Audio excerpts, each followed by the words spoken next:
We're going to begin with a wide look at the tropics, including the East Pacific with Category 4 Hurricane Hillary. It's incredible seeing that highlighted area for the track to include Southern California, San Diego, and LA. Now, in speaking of highlighted areas, we do have 4 that are currently in the Atlantic Basin, but keep something in mind. None of these are named systems right now, so we currently have no named systems. There is a high chance of Invest 98 becoming a named storm and a medium % chance, although the models are pretty aggressive in developing both of these. But what's also interesting is looking at long-range models. These both kind of dissipate in the short term, so they may become named storms, may not last very long.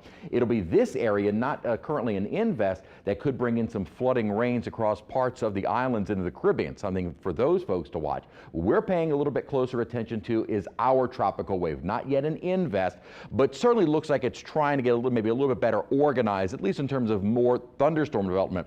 Not that it's organized yet in terms of rotating or kind of coming around some sort of center, so that has not yet happened, but certainly you see the complex of storms over the Turks and Caicos and now Bahamas moving toward Florida. This still is a tropical wave, an area of rainfall, which is currently in a fairly hostile environment. We have this upper trough to its south, most of the thunderstorm activity kind of focused over the islands, but we also have some decent little wind shear out ahead of it. Now, this is all expected to relax a bit, and some development is possible once it reaches the Gulf of Mexico.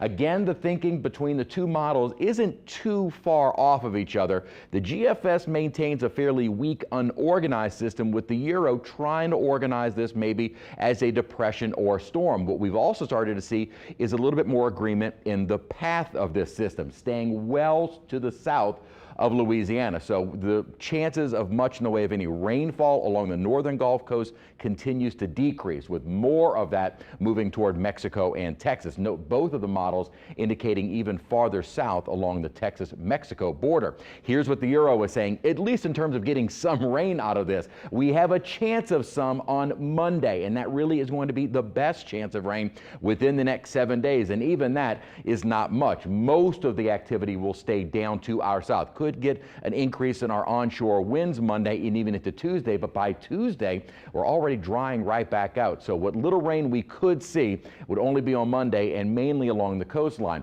What could help the storm organize a bit is the lack of wind shear. It will be in a fairly low sheared environment, and in fact the upper energy might allow for some organization and strengthening, but it is also going to be competing with that dry Saharan dust and fairly dry air over the Gulf of Mexico, which we've seen time and time again really kill these systems off. So it looks like there's more going against real organization with this system than for organizing and becoming a stronger storm. So that really doesn't look to be the case. And rainfall totals, all of the heavy rains will be well down to our south, with the rainfall totals for southeast Louisiana continuing to drop. We started to feel the humidity coming back during the day today. Dew points are into the upper 60s and lower 70s, and it was definitely a hotter day today. More of us in the upper 90s and even triple digits. Our high today was 99. We broke the old record, so we're back to the records, and that looks to continue on into the weekend. Morning lows weren't as bad. We had some 60s, but more of us into the upper 70s,